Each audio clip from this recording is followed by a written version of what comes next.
Bom dia, família! Bom dia! Bom dia para você aí de casa. Seja muito bem-vindo. É um prazer ter você conosco. Bom dia, irmão Jefferson. Bom dia, irmã Juliana. Bom dia a você de casa que acordou cedo para, junto conosco, adorar nosso Deus. E bom dia a todos que estão aqui na casa do Senhor nesta manhã também. Que a gente possa ter um dia feliz e alegre na companhia do Senhor. Amém. Vamos convidar o nosso Deus para estar aqui conosco e com vocês aí em casa. Vamos orar?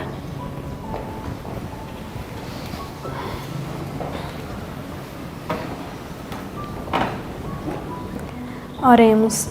Querido Deus, bondoso Pai, obrigada, Senhor. Obrigada por nos dar mais um despertar, porque isso é a certeza que o Senhor tem uma promessa para cumprir em nossas vidas ainda, que temos muito para batalhar na Tua obra, ó Pai. Que o Senhor inunde o nosso coração de vontade e desejo, Senhor, de estar em Tua obra, de fazer Tua vontade, ó Pai. Que o Senhor continue nos fortalecendo, ó Deus, descendo Teu Espírito Santo sobre cada um aqui, sobre os que estão em casa também, ó Pai. Que nosso dia seja um dia fervoroso, que venhamos pôr em nossos pensamentos só coisas boas, só coisas ao Teu respeito, ó Deus. Porque sabemos que o Senhor é o nosso Pai amado, que veio e deu seu Filho, o meu Pai, para morrer por nós. Obrigado, ó Pai, por ter essa misericórdia e esse amor infinito, mesmo sem merecermos, Senhor. Então fique conosco no restante desse dia, na nossa vida, nos conduzindo para o melhor caminho, que é o Seu, ó Pai. É isso que eu te peço e agradeço, em nome de Jesus. Amém. Amém. Muito bem, né? Que maravilha nós poder adorar a Deus, né? Na beleza da sua santidade, né? Entoar hinos em louvor ao nosso Deus. E que hino iremos cantar, irmã Joana? Vamos louvar o nosso Deus, exaltar o seu nome com o hino 335. Precioso é Jesus para mim.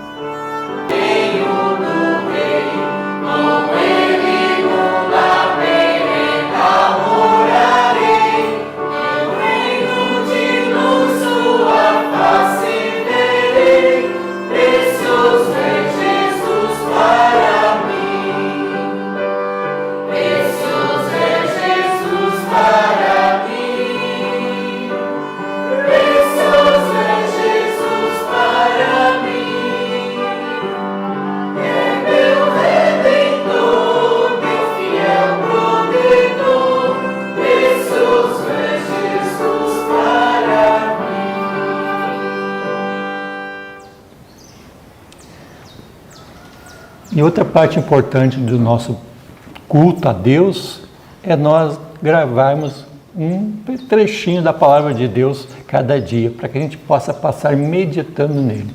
E hoje vamos iniciar gravando João, capítulo 13, verso 34 e 35. Pegue a sua Bíblia aí para acompanhar conosco esse momento.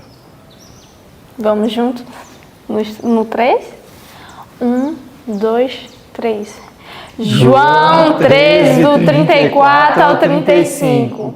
Um novo mandamento vos dou, que vos ameis uns aos outros, como eu vos amei a vós, que também vós uns aos outros vos ameis. Nisto todos conhecerão que sois meus discípulos, se vós amais uns aos outros. João 13, 34 ao 35. João 13, do 34 ao 35. Um novo mandamento vos dou, que vos ameis uns aos outros, como eu vos amei a vós, que também vós uns aos outros vos ameis.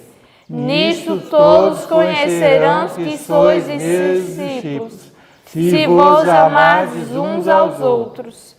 João 13, 34 ao 35. João 13, 34 ao 35. Um novo mandamento vos dou, que vos ameis uns aos outros, como eu vos amei a vós, que também vós uns aos outros vos ameis. Nisto todos conhecerão que sois meus discípulos, se vós amardes uns aos outros. João 13, 34 ao 35. Muito bem, né? Que bom a gente ter essas mensagens de Deus no nosso coração. E agora, que Deus abençoe você nesse momento do estudo da palavra. Fique com Deus. Olá, bom dia para vocês. Bom dia, igreja, escola. Bom dia, irmãos que estão em casa. Que alegria poder abrir a Bíblia e estudar assuntos tão especiais. Deixa eu comentar uma coisa com você. Alguma vez você já parou para pensar na importância de ter como família as pessoas com quem você nasceu, o lar de onde você veio? Já parou para se importar com isso? Alguma vez você já pensou que algumas pessoas no mundo tiveram o privilégio de ter pessoas assim, com muito destaque na sua família? Os irmãos do príncipe Charles. Pensem os grandes imperadores do mundo. Como é que seus irmãos eram vistos? Eu queria que você pensasse nisso hoje, porque nós vamos comentar, e eu vou te contar uma história interessante sobre essa parte da vida de Jesus. Antes, porém, eu quero lembrar com você do que nós estudamos no capítulo 8, 9, 10, 11, 14, alguma parte do capítulo 12 do livro de Mateus. Vamos dar uma olhadinha, que eu queria que você se lembrasse. Você se lembra do centurião romano, que nós estudamos ontem, de uma fé surpreendente, a maneira como o Senhor Deus trabalhou nessa vida, porque na verdade a fé não estava nele. Quem precisa de fé tem que pedir a Deus, não é algo nato da pessoa. Se alguém tem falta de fé, o que a Bíblia diz? Peça a Deus, que a todos dá liberalmente. Com certeza esse homem tinha fé, porque ele pediu a fonte, não foi isso? Então nós temos a história dele, que foi uma história muito linda. E me impressionou demais essa parte onde é dito que não é a dignidade ou a indignidade que faz com que tenhamos ou recebemos alguma coisa de Deus. O que Deus ouve é a nossa necessidade. Avante. Observem aqui, por favor, essa outra parte que nós vamos ver. Lembra da viúva de Naim? Também está ali, né? Neste momento especial da história do que nós lemos. Nós lemos também a respeito do leproso, da sogra de Pedro, Jesus acalmando a tempestade. Tudo isso estava no material em que tínhamos estudado. Agora eu quero chamar a sua atenção para essa parte do capítulo 8, no verso 29, onde Jesus foi encontrado, ele saiu de um local, passou para o outro lado do rio, na cidade de Gadara, e então vieram 2 gadarenos que assustavam as pessoas ali, para encontrar-se com Jesus, e eles vieram correndo se jogar. Eles assustavam as pessoas, sim ou não? Tinham que se manter acorrentados e nem as correntes os prendiam em lugar nenhum. Imagine que cena triste é a cena de uma pessoa endemoniada, né? No entanto, eles disseram uma frase para Jesus, que eu quero trabalhar essa frase com vocês. Capítulo 8, verso 29 diz o seguinte: de repente gritaram: que temos nós contigo, Jesus, Filho de Deus? Viestes aqui, o que diz aí? Atormentar-nos antes do tempo? Que tempo é esse? Do que esses demônios estavam falando? Eu quero que vocês saibam que existe um prazo. Deus deu um prazo para Satanás. Este prazo para que ele provasse quem estava certo e quem estava errado. Viestes aqui atormentar-nos antes do tempo. Os demônios também estudam as profecias. Eles também sabem que as profecias tinham um tempo determinado para acontecer e para terminarem. Então, o prazo que foi dado foi mais ou menos 6.000 anos de tempo para que Satanás provasse quem estava certo e quem estava errado na atitude das pessoas. Quando Satanás trabalha com alguém, a atitude daquela pessoa prova quem está certo e quem está errado. Entenderam isso? Vocês sabem que hoje não precisa mais ninguém provar nada, né? O mal já provou que ele não presta. Qualquer escolha relacionada ao mal é uma miséria, né? Avante. Se lembra do paralítico de Cafarnaum? Também estão nesses capítulos. A vocação de Mateus, nós encontramos esta informação. Os cegos endemoniados, cegos e mudos, lembra dessa história? Um dia eu quero ter tempo, porque ainda a senhora White vai discorrer a respeito disso. Eu quero comentar com vocês por que eles estavam endemoniados, tá bem? E também a mulher com fluxo de sangue. Qual era o nome dela mesmo? Qual era, queridos? Não tem. Então, nós precisamos entender que algumas pessoas é mais importante o que elas fizeram do que o que elas foram. Tá bem? o nome que elas carregaram.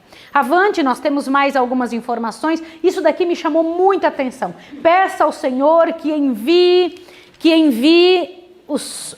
capítulo 9, verso 25, os ceifadores, os ceifeiros para a seara. Irmãos, como é sério esta parte. Eu imploro para você que está em casa, que nos ajude a orar, para que não venham para nossa casa pessoas que não queiram realmente servir ao Senhor. Por que eu estou dizendo isso? Porque para pegar a seara como está nos últimos dias, da forma como tem se apresentado a seara do Senhor, nós vamos precisar de obreiros realmente capacitados.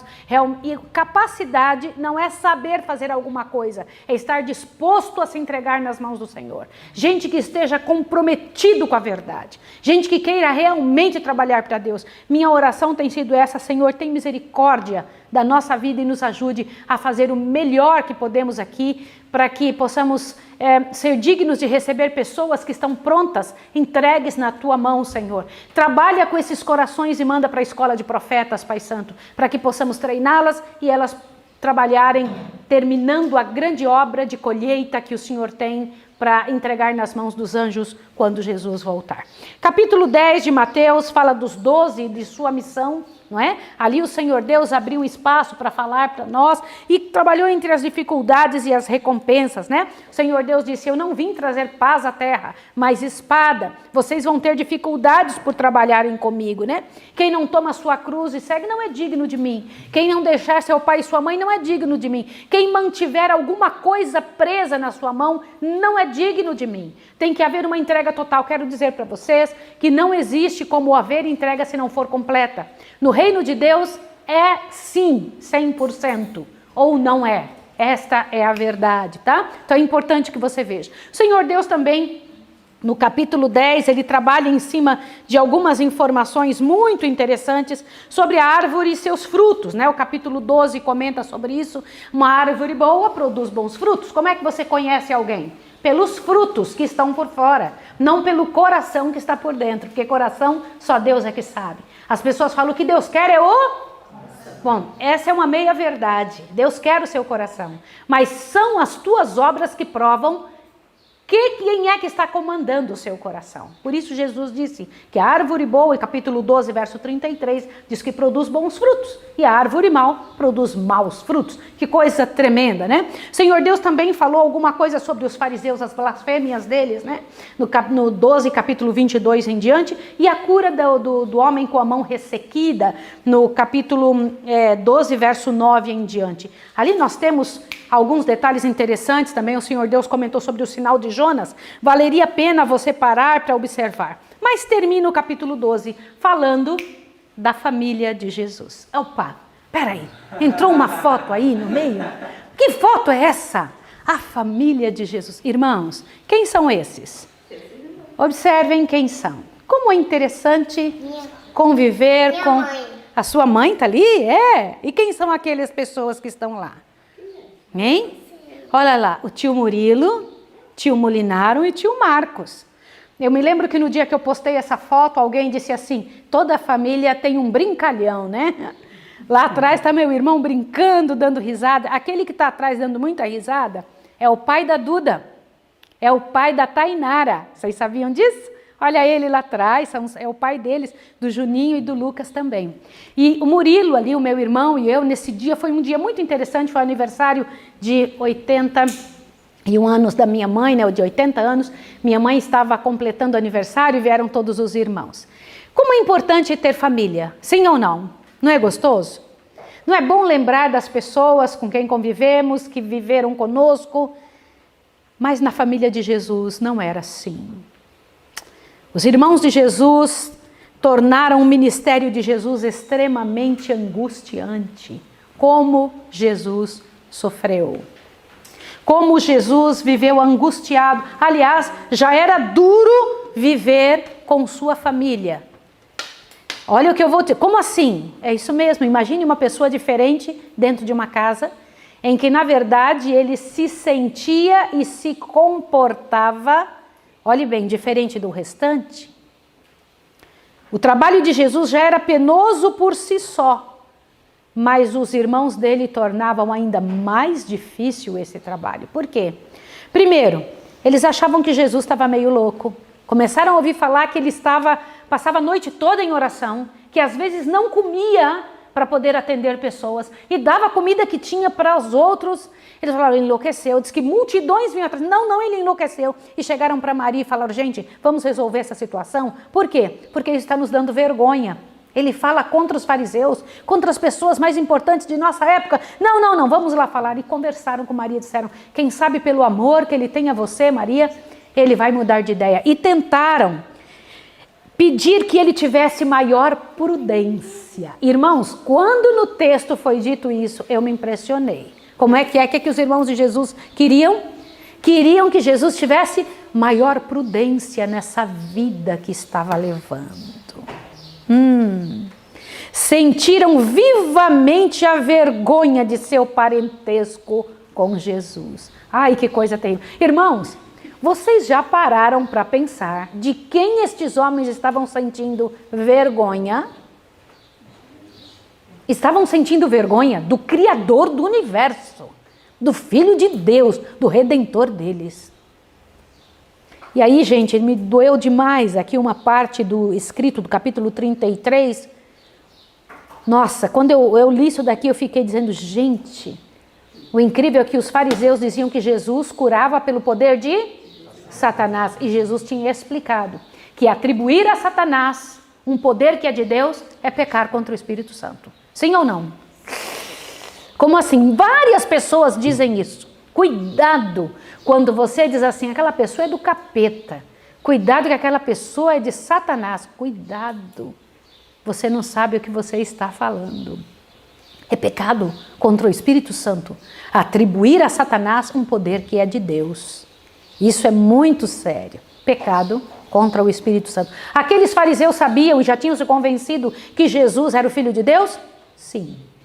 Tinham se convencido. Mas por que eles estavam duros? Gente, aqui me impressionou demais a explicação. É uma explicação bastante psicológica. Diz que eles falaram tantas vezes que Jesus estava errado, que eles mesmos começaram a acreditar que Jesus estava errado. A raiva que eles sentiam de Jesus começou a moldar o caráter deles. As palavras moldam nosso caráter. Cuidado com o que você fala. É isso mesmo que você ouviu, você que está em casa. Quando nós falamos alguma coisa, olha, quando você começa a dizer assim, nossa, eu não consigo, eu não posso, eu não vou dar, você vai acabar ficando assim. Quando você fala em desgraça, em miséria, em sofrimento, em coisas ruins, você acaba trazendo esse tipo de peso para a sua vida. Nós nos tornamos aquilo que repetimos reiteradas vezes. Nossa, eu fiquei impressionada com isso aqui. E uma coisa que me doeu muito, que na hora que eu li 2, 3 vezes e pedi, Jesus, que coisa tremenda. O que foi, ó? Os fariseus, a quem Cristo dirigiu essa advertência, a advertência de que se eles dissessem que o poder que estava sobre Jesus, que era de Deus, era de Satanás, estariam pecando contra o Espírito Santo, esses fariseus, se assusta agora, ó. Os fariseus a quem Cristo dirigiu essa advertência não acreditavam eles próprios na acusação que lançaram contra ele. Não havia nenhum daqueles dignatários que não sentisse atraído para o Salvador. No entanto, o que eles fizeram? Desistiram. E por que é que eles resistiram? Eles resistiram porque dentro do coração deles, eles pareciam humilhante entregar-se a Jesus.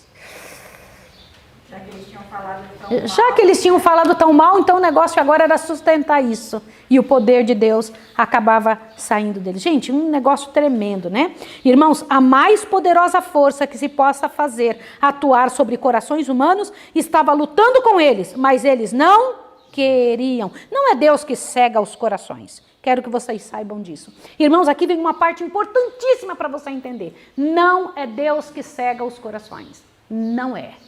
Quem é que cega os corações? A própria pessoa. A pessoa se torna cega, endurecida, com o coração. Quando você ouve alguma coisa vinda do céu, você tome cuidado, porque o Senhor Deus está dando a chance para a sua vida. E a parte que aqui, a palavra de Deus, ao Jesus explicar o poder das palavras, quando nós insistimos em falar uma coisa ruim, em manter diante de nós um posicionamento, por favor, pode voltar um. Quando você mantém um posicionamento ruim, acaba trazendo dificuldade. Olha que situação. Jesus estava ali, pregando num lugar, e então chegaram lá fora os irmãos e a mãe, com a comitiva do mal, né? Dentro dele estava a mãe junto, com a comitiva do mal, sim ou não? E Jesus estava explicando exatamente isso que eu acabei de falar, sobre o grande trabalho contra o Espírito Santo, sobre o fato de deixar o coração endurecido, de permitir que Satanás endureça o coração. Aí alguém fala, ó, tua mãe e teus irmãos estão aí fora. Tua mãe, teus irmãos e tuas irmãs estão aí fora. Maria não teve outros filhos, aqueles filhos eram de José, quero que vocês saibam disso. José, quando casou-se com Maria, ele já era viúvo. Maria ajudou a cuidar de várias crianças de José, tá? Mas agora te assuste que eu vou dizer para vocês um negócio interessante. Jesus explica um negócio sério. Por favor, passe mais um. Olha só. Quando disseram ele expulsa os demônios pelo poder de Satanás, e a gente comentou, e Jesus comentou que isso é um pecado contra o Espírito Santo, te assusta agora o poder das palavras. Mas as palavras são mais que um indício de caráter. Elas, o quê? O que diz ali?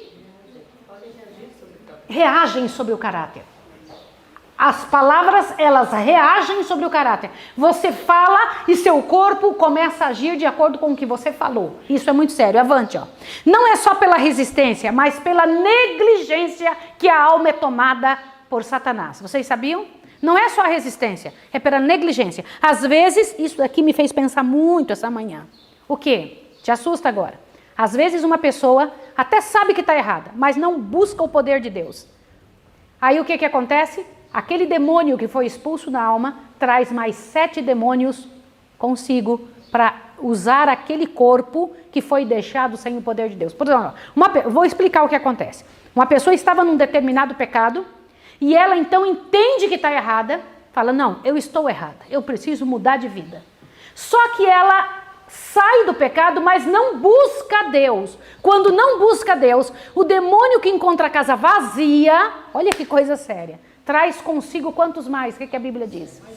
Vem cá, eu preciso comentar uma coisa com vocês. A palavra de Deus diz que tem 7 espíritos de Deus. Sim ou não? O diabo também tem 7 demônios que traz para uma pessoa. Lembra que tudo que Deus tem, o diabo copia. É a contrafação. Quais são os 7 espíritos de Deus que está escrito lá no livro de Isaías, capítulo 11? Quais são os 7 espíritos de Deus? O Espírito do Senhor, que mais? Espírito de sabedoria, que mais? De entendimento, espírito de conselho, espírito de fortaleza, espírito de conhecimento e espírito do temor do Senhor. Esses são os 7 espíritos de Deus. Diz que o Espírito do Senhor vive procurando na terra quem está buscando isso para encher a pessoa dos 7 espíritos. Que fantástico, né? 7 espíritos de Deus. No entanto, Satanás também fica procurando uma casa que está vazia. Olha que coisa séria, para poder entrar. Irmãos, e assustadoramente eu fui procurar saber o que é que os satanistas dizem que são 7 espíritos de Satanás. E eu me impressionei com isso. Quais são os 7 espíritos de Satanás? Te assusta agora, olha lá. Raiva e mau humor é o primeiro. Irmãos, que coisa tremenda. Isso são eles que dizem. 7 demônios que são enviados por Satanás para as pessoas são, primeiro, raiva e mau humor. O segundo, apego emocional excessivo. E ali é uma explicação tremenda. Essas pessoas que são possuídas por esse tipo de demônio, diz que não, uma angústia, uma necessidade de certa pessoa, apanha, sofre, mas permanece ali. É uma coisa, um apego emocional errado, um apego emocional totalmente fora do controle. Terceiro demônio, olha lá, escravidão emocional, não tem opinião própria, depende de outra pessoa para poder responder por si mesma. Olha que coisa horrível. Na verdade, vai na estrutura da pessoa e mexe, porque a pessoa deixa de ter capacidade de decisão. Quarto demônio, solidão e timidez. São pessoas que acabam não casando. Gente, me assustou isso aqui tremendamente. E um dia que eu estiver fazendo um sermão, eu quero que você que esteja em casa, observe algumas coisas que vamos começar a postar. sobre mente, caráter e personalidade. Nós estamos trabalhando em cima disso exaustivamente. Eu tenho passado horas ali para conseguir manter uns vídeos bons para vocês, para que vocês entendam o que são heranças e maldições. Por que é que algumas pessoas trazem consigo miséria sem fim e isto passa para os seus filhos, passa para as pessoas com quem elas entram em contato? Olha que coisa séria, solidão e timidez. O quinto demônio diz que são demônios que vivem em bordéis, em bares e em locais de drogas. E elas provocam homossexualismo e abortos. Olha só que coisa do inferno. São os pecados relacionados à vida sexual que tem que estar envolvido com drogas, com uso ilícito de substâncias, sejam elas quais forem. Isso é terrível ou não é? São demônios, são demônios. Avante, o sexto, um demônio que estimula brigas, discórdias, ciúmes entre as pessoas. Não é terrível? E o sétimo demônio, vingança e ódio dos pais. Queridos, que coisa horrível, que coisa tenebrosa.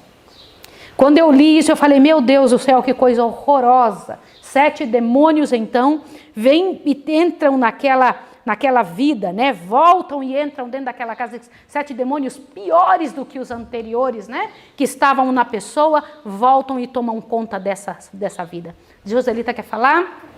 Então, mamãe, eu estava observando o seu comentário sobre esses demônios, né? Que voltam à casa vazia por conta da negligência. O texto aqui diz claramente que a pessoa que negligencia buscar o Espírito Santo de Deus está com sua casa vazia. Ela até nem quer coluir com Satanás. Até ela nem quer fazer parte, né? Buscar as coisas do inimigo. E nem precisa dizer assim, olha, eu não quero parte com Satanás. Mas é a falta de buscar de Deus que deixa essa casa vazia, preparada para receber esses demônios. E aqui o texto diz, no parágrafo que começa, dirigiu então advertência aos que foram impressionados por suas palavras, que o ouviram de boa vontade, mas não se entregaram para a habitação do Espírito Santo.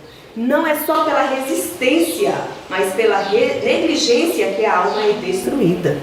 Aí vem o texto... Contigo, leia por favor. Quando o espírito imundo tem saído do homem, disse Jesus, anda por lugares áridos, buscando repouso e não encontra.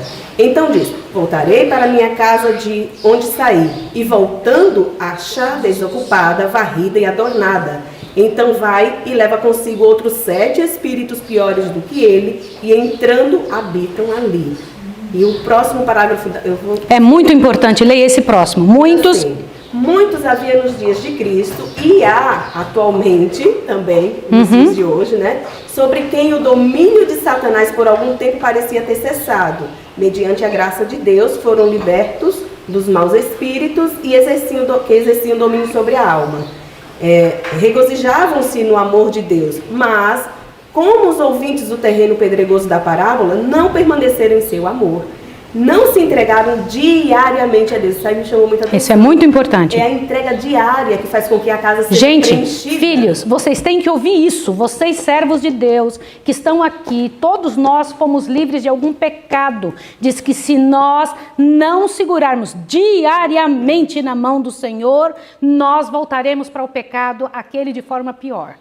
Aí diz aqui, não se entregaram diariamente a Deus, mas para que Cristo habitasse no coração. E quando o mau espírito voltou com outros 7 piores do que ele, foram inteiramente dominados pelo poder do mal. Não é horrível? Misericórdia mesmo, é isso que a gente tem que pedir a Deus. Que o Senhor Deus tenha misericórdia de nós e que a gente corra para os braços de Jesus. Sabe essas pessoas que vivem o cristianismo dizendo assim, ó, eu fiz tudo que eu podia e Deus não me livrou. Não foi isso, a pessoa não andou com o Senhor. Deus livrou a pessoa, mas ela não andou diariamente com Deus, não buscou a presença do Senhor. Gente, isso é tão sério essa situação. Se nós imaginássemos que estamos rodeados de oportunistas, os demônios são oportunistas, prontos para poder entrar numa vida, num coração, numa história. E quando eu vi ali os pecados, né, que esses espíritos, esses demônios fazem a pessoa, que quando estão possuídas por eles, faz as pessoas cometerem, eu fiquei pensando, nessa geração, a nossa geração está endemoniada. Quer dizer que não precisa espumar não precisa espumar e cair no chão não, meu bem. A pessoa pode estar endemoniada sem ter esse tipo de posicionamento, isso é muito sério. Eu preciso que vocês pensem sobre isso, que vocês raciocinem sobre isso. É muito importante que a gente coloque o coração dentro desta visão. E foi nesta situação, enquanto Jesus estava ali pregando, né? Diz, eu preciso ler essa parte aqui. A menos que nos entreguemos ao domínio de Cristo, estaremos nos entregando ao domínio de Satanás. É isso que diz a mensagem. Vocês entenderam? Olha só. Temos inevitavelmente de estar sob o domínio de um ou de outro, dos dois grandes poderes em conflito pela supremacia do mundo. Não é necessário que escolhamos deliberadamente o serviço do reino das trevas para cair sob o seu poder. Basta negligenciarmos fazer aliança com o reino da luz. O que é preciso fazer? Aliança com o quê? Com o reino da luz. Se não fizer aliança com o reino da luz, já está pronto. Vocês entenderam isso? Está pronto para ser habitação de demônios. Vocês entenderam a seriedade? Agora eu quero perguntar uma coisa para você que está em casa. Vocês já ouviram falar de gente que fala bem assim, não precisa tudo isso? Isso é exagero. Não tem problema. Estas são pessoas propensas e mais fácil do diabo usar do que as pessoas que, por medo, por temor de Deus, correm para os pés da cruz e pedem misericórdia, Senhor. Isso é sério ou não é? É uma coisa séria demais, demais. Deixa eu comentar um detalhe com vocês. Aí, enquanto Jesus estava ainda ensinando ao povo, os discípulos trouxeram a notícia que sua mãe e seus irmãos estavam fora e desejavam vê-lo. Sabia o que lhes ia no coração. Então, por causa do que ele sabia que ia no coração dos irmãos, foi que ele disse assim, meu pai, minha mãe e meus irmãos são quem? Os que fazem a vontade de meu pai, e apontou para os discípulos. Deixa eu comentar uma coisa com vocês. Nesse momento, as pessoas podem pensar assim, mas Jesus, ele desprezou a família dele. Não, Jesus desprezou a atitude daqueles homens. E eu preciso que vocês imaginem uma situação. Abra bem o ouvido agora. O reino de Deus é um pouco mais abrangente do que você pensa. Vocês acham que no céu nós vamos ter esse mesmo tipo de atitude que temos aqui nessa terra? Essa atitude de dizer, esse aqui é meu filho, essa é minha casa, esse é o meu marido, essa é minha família. É assim que vocês acham que a gente vai viver no céu? Você vai amar o meu filho tanto quanto você ama o seu. E eu vou amar o seu filho tanto quanto eu amo o meu. É um negócio tremendo, nós vamos sentir mesmo, Deus vai redimensionar nossas emoções. E nós vamos amar um ao outro de maneira tão profunda como você nunca sentiu. Você tem que começar a sentir isso. A família de Deus é um pouco maior do que a família que você trouxe do ventre ou que você carrega um nome de família. É bem maior.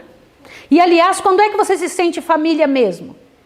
Quando aquelas pessoas pensam igual você. Vocês entendem a seriedade do que eu estou dizendo? Era isso que Jesus passava. E eu me impressionei aqui, me doeu o coração de ver essa parte do que dizia aqui, ó.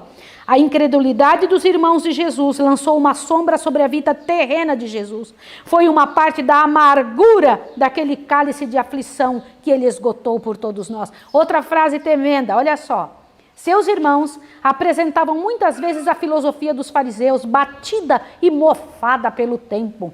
E ousavam pensar que podiam ensinar aquele que compreendia toda a verdade e entendia todos os mistérios. Condenavam francamente o que não podiam compreender. Suas censuras eram vivas provações, e sua alma consumia-se e enchia-se de aflição. Olha só, imagina a alma cheia de aflição pelas coisas que os irmãos faziam. Agora a parte principal. Abre bem seu ouvido para você ouvir agora essa declaração do que os irmãos de Jesus causavam no coração de Jesus. Está pronto para ouvir? Te assusta agora, ó. Estas coisas tornavam espinhosa a vereda que Jesus devia trilhar. Tão penosos lhe eram os maus entendidos no próprio lar, que experimentou alívio em ir para onde os mesmos não existiam. Misericórdia, né? Casa de Lázaro, de Marta e de Maria. Ele falou, eu quero ir embora daqui dessa casa. Eu vou para um lugar onde não existe esse tipo de discórdia. esse tipo de posicionamento. Diz que ali ele podia desfrutar de um pouco de paz. Que tal, irmãos? As pessoas que têm um lar dividido, cheio de problemas, elas pensam que elas então têm uma desculpa diante de Deus para se manterem nervosas, chateadas, emburradas. Não tem desculpa. Vocês não têm ideia como foi o lar de Jesus, né? Quero dizer para vocês que os que são chamados para sofrerem por amor de Cristo são compreendidos por Jesus. Jesus os tem por família e tem um amor por eles maior do que nós temos hoje pelas famílias, pelas pessoas que nós trazemos para dentro do nosso lar, né? Imagine a cena. Eu trouxe de novo a imagem da minha família, mas eu quero dizer para vocês que minha família é bem mais abrangente. Minha família é você, Joselita. Minha família é você, viu, David? Sabia? Minha família são vocês, alunos queridos da Escola de Profetas, servos de Deus, que estão lutando as lutas do Senhor. Minha família é você, Mai, viu? Minha família são vocês, queridos irmãos, que estão lutando com Jesus Cristo e fazendo da obra do Senhor a razão da vida de vocês. Minha família é você que está em casa. Estes também, mas vocês que estão em casa, que servem ao Senhor. Daqui uns dias nós veremos essa tremenda dicotomia, essa tremenda separação que vai haver entre seres humanos, nunca por vontade de Deus.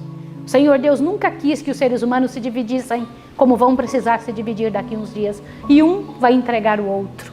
A própria texto de Mateus disse que uma mãe entregaria seu filho. Que terrível. E que um filho entregaria seu pai. Por quê? Porque não vão pensar igual. Quem são os nossos irmãos e nossa família? Quem pensa igual Jesus. Quero dizer para você que em nome de Jesus Cristo, a nossa vida pode ser um pouco melhor se nós aprendermos as leis do novo reino, a maneira que o céu pede que nós nos irmanemos como família.